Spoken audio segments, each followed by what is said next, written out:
President Biden's re-election campaign appears to be taking a more aggressive approach when discussing former President Trump, whom it assumes, though there's no validation on this yet, that he will be the Republican nominee.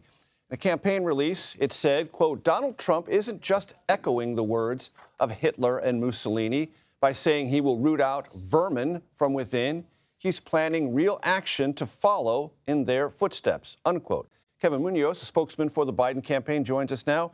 Kevin, it has been reported, as you well know, that if President Trump is reelected, he plans to round up millions, that's their words, of undocumented Americans, detain them in sprawling camps, deport them, and reduce due process. Is this what you're talking about, and what do you think it portends? Well, thank you for having me, Major. And you're exactly right. This is what it portends. And this was CBS's excellent reporting about just how extreme, how anti-immigrant, and how anti-American, frankly, Donald Trump's platform is. And if he was sent back to the White House, it's not just immigrants that he's going after. He's going after our rights. He's going after our democracy. And we think it's our job, it's our duty, actually, that we continue to echo this, talk very aggressively about the stakes of next year's election. It is assumed that immigration, broadly discussed, is a weakness for the president's re-election campaign. Do you disagree? We absolutely disagree. We know that these are some of the issues that mobilize the coalition that sent Joe Biden to the White House in historic numbers in 2020. People don't want birthright citizenship ended. People do not want mothers to have their children ripped away from us.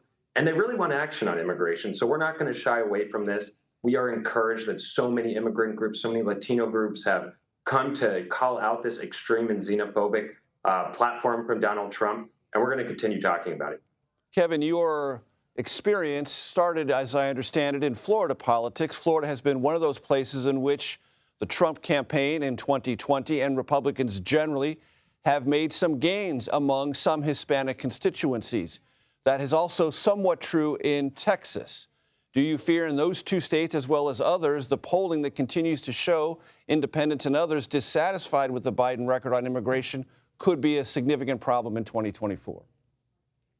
Well, Major, the Latino community across the country is incredibly diverse. But what we do know is that Latinos are deliverable. They have an agenda from Joe Biden of historic unemployment, investments in small business, addressing gun violence, and of course, immigration. These are the issues that matter in our key battleground states here. As for my home state, that is one of the most diverse states of Hispanics, and it's a state where Donald Trump and MAGA Republicans have talked a lot about delivering for Latinos, but they haven't. They failed. It's all lip service. We're going to continue to spread that message. I'm very encouraged that I'm a part of a campaign that is investing earlier and larger than ever into Latinos and Latino media, and that's our approach. We're not going to take any vote for granted.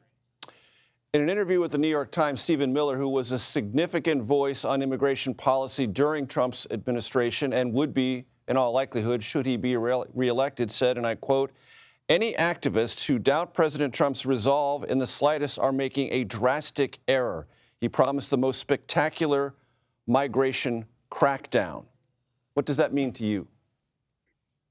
Take Stephen Miller and take Donald Trump at their word. They are racist. They are anti-immigrant. They are echoing the rhetoric of Adolf Hitler. And we need to take them at the word because this is what's on the ballot next November. We have a lot of work to do between now and then, but we need to understand that this very well could be an election that decides our democracy. Stephen Miller's words, not mine.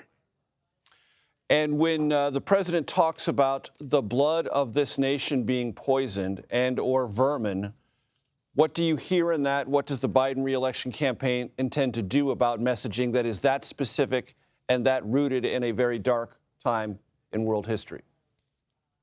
Well, look, Major, it's incredibly dangerous. It's also very unpopular.